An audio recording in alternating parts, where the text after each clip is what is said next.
Hey everyone, so quick one for me. It's a more normal little blog post for the athletes out there that follow me on my blog. Thank you very much. So at the moment, a lot of us are signing up for time trials, or our clubs are organizing virtual cycling time trials on platforms like Zwift, which are brilliant fun and tough. So the distances we've been doing in our time trial is about 21k, but they can vary, anything up to 40k. Triathlon Ireland have just started a time trial series, and I think it's going anywhere from 8 up to 40. So they have their first race this evening, which is 17.6. So technically, the shorter time trials shouldn't really require a carb load, and a lot of you will just be seeing your little weekly time trial as a normal training session. But I'm going to set you a little bit of a challenge, just because it's a great opportunity to get to know your body a little bit better and how it feels when you have done a little bit more carbohydrate in your diet.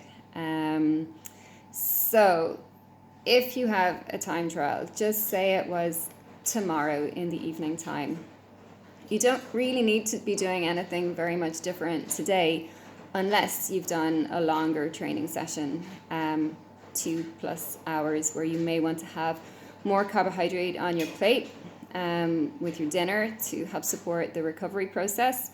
So for example, more rice or gluten-free whole grain pasta, or a good big portion of potato or sweet potato or root vegetables. They're lighter on the carbohydrate side, or some quinoa or millet or buckwheat, but I would definitely be having a little bit more on the plate, so roughly a good fist or two, portion size, depending on your need. But on the day of the time trial, just try having a little bit more carbohydrate, again from healthy sources. So your porridge oats, your overnight oats, your whole grain breads or rye breads or sourdoughs or porridge breads, your, like I said, your rice or your various pastas, a little bit more with each of your meals, just to have your glycogen replenished and your blood glucose levels a bit more balanced,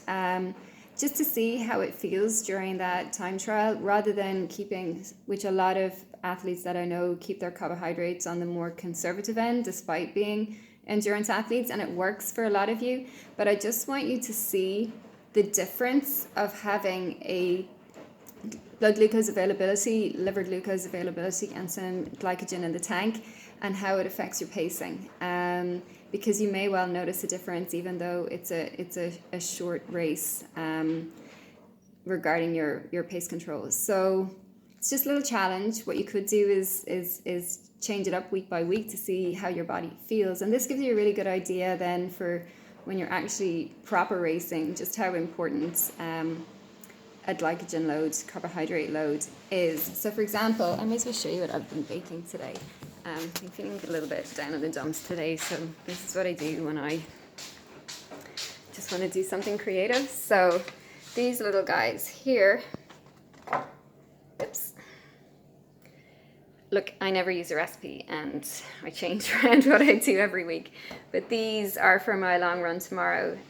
In there I have like about a third each, and gluten-free oats, coconut flour and teff flour. I have a load of flax seeds, chia seeds, about a half teaspoon of baking powder, treacle, a little bit of salt, a tiny dash of sugar, and water. Now, because a lot of the ingredients in here, like the chia seeds and the oats, will suck up quite a lot of water, I will let that sit for quite a while before I do a final mix, and then form them into little kind of patty shapes, and then I'll bake them. So that's what I use as my carbs. So obviously it's a very healthy, slow release carb. It's got fats and fibers in there. But what I've also made is here. Now, these were meant to be scones. Oh, I can't move it. You can probably see there, just as a treat for Garen. But they're like a cheesy Spelt's white flour scone. We cannot, for love nor money, get whole grain flour at the moment, so I'm using flours like spelt flour or rye flour in his homemade breads. So yeah, let me know how you get on, and if you're doing the Triathlon Ireland time trial series, enjoy it and best of luck. I'm not so sure how I'm feeling about it right now. I've already done one time trial this week, but these things are fun. Take care, guys.